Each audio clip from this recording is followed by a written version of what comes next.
तर स्वागत आहे मित्रांनो तुमचं आमच्या शेती अपडेट या यूट्यूब चॅनलवरती। तुम्ही आज घेऊन आलेला आहे काही शेतकऱ्यांसाठी काही महत्त्वपूर्ण अपडेट। तर व्हिडिओला कुठेही स्किप न करता व्हिडिओ पूर्णपणे पहा आणि जर चॅनलवर जर नवीन असाल तर चॅनलला सबस्क्राईब करायला विसरू नका। तर सर्वात पहिले आज आपण पाहणार आहोत बाजार समितीमध्ये सोयाबीनला काय भाव मिळतोय याबद्दल मी सविस्तर माहिती या व्हिडिओच्या माध्यमातून देणार आहे। तर सर्वप्रथम आपण काही बाजार समित्या पाहणार आहोत। कारंजा, सोलापूर, नागपूर, हिंगोली, अकोला, यवतमाळ, मालेगाव, गंगाखेड आणि चाळीसगाव अशा काही बाजार समित्या आहेत। त्या बाजार समितीचे आपण जास्तीत जास्त आणि कमीत कमी असे काही बाजारभाव पाहणार आहोत।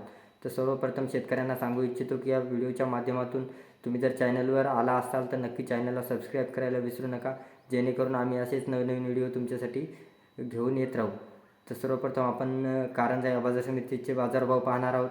कारंजा बाजार समितीचे बाजारभाव जर पाहायला गेलं तर 4100 कमीत कमी भाव इतका मिळतो आहे आणि जास्तीत जास्त जर पाहायला गेलं तर 4455 रुपये प्रति क्विंटल इतका भाव मिळतो आहे। तर समोर सोलापूर बाजार समितीमध्ये जर पाहायला गेलं तर सोलापूर बाजार समितीमध्ये 4500 प्रति क्विंटल इतका भाव मिळतो आहे आणि जास्तीत जास्त जर पाहायला गेलं तर तितकाच 4500 प्रति क्विंटल इतका भाव मिळतो आहे। तर समोर नागपूर बाजार समितीमध्ये जर पाहायला गेलं तर नागपूर बाजार समितीमध्ये 4100 इतकाच भाव मिळतो आहे आणि जास्तीत जास्त जर पाहायला गेलं तर 4100 इतकाच भाव मिळतो आहे। तर समोर हिंगोली बाजार समितीमध्ये जर पाहायला गेलं तर हिंगोली बाजार समितीमध्ये 4105 रुपये प्रति क्विंटल इतका भाव मिळतो आहे आणि जास्तीत जास्त जर पाहायला गेलं तर 4550 रुपये प्रति क्विंटल इतका भाव मिळतो आहे।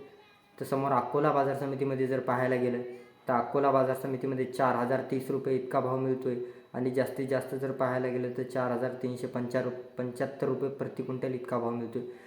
तर पुन्हा एकदा माझी शेतकऱ्यांना विनंती आहे, या व्हिडिओच्या माध्यमातून तुमचा नक्की फायदा होईल, जेणेकरून तुम्हाला मोबाईलवरती या आमच्या चॅनलद्वारे तुम्हाला हे बाजारभाव पाहायला मिळतील।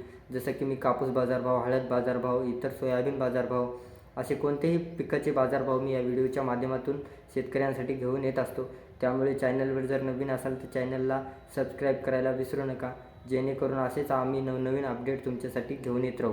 तर समोर आपण यवतमाळ बाजार समितीचे बाजारभाव जर पाहायला गेलं तर यवतमाळ बाजार समितीमध्ये कमीत कमी 4080 रुपये प्रति क्विंटल इतका भाव मिळतो आहे आणि जास्तीत जास्त जर पाहायला गेलं तर 4380 रुपये इतका भाव मिळतो आहे।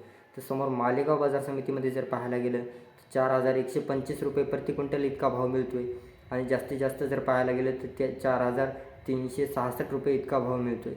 तर समोर गंगाखेड बाजार समितीमध्ये जर पाहायला गेलं तर गंगाखेड बाजार समितीमध्ये 4650 रुपये प्रति क्विंटल इतका भाव मिळतो आहे आणि जास्तीत जास्त जर पाहायला गेलं तर 4700 रुपये प्रति क्विंटल इतका भाव मिळतो आहे। तर पुन्हा एकदा शेतकऱ्यांना माझी विनंती आहे की तुमचं सोयाबीन विक्री असेल तर तुम्हाला चांगला योग्य ते भाव मिळावा यासाठी मी या व्हिडिओच्या माध्यमातून शेतकऱ्यांपर्यंत काही महत्त्वपूर्ण अपडेट शेअर करण्याचा खूप प्रयत्न करत आहे। त्यामुळे नक्की तुम्ही चॅनलला सबस्क्राईब करा, जेणेकरून आम्ही असेच नवीन व्हिडिओ घेऊन येत राहू। तर समोर चाळीसगाव बाजार समितीचे बाजारभाव जर पाहायला गेलं तर चाळीसगाव बाजार समितीचे बाजारभाव 4277 रुपये प्रति क्विंटल इतका भाव मिळतो आहे आणि जास्तीत जास्त जर पाहायला गेलं तर 4325 रुपये प्रति क्विंटल इतका भाव मिळतो आहे। तर तुम्हाला आमचा व्हिडिओ कसा वाटला नक्की कमेंट करून नक्की कळवा आणि जर चॅनलवर जर नवीन असाल तर चॅनलला सबस्क्राईब करायला विसरू नका आणि होईल तेवढ्या जास्तीत जास्त शेतकऱ्यांपर्यंत हे बाजारभाव तुम्ही शेअर करण्याचे प्रयत्न करा। शेती अपडेट या यूट्यूब चॅनलला सबस्क्राईब करायला विसरू नका। तर धन्यवाद, जय हिंद। असेच आम्ही नवीन व्हिडिओ तुमच्यासाठी घेऊन येत राहू।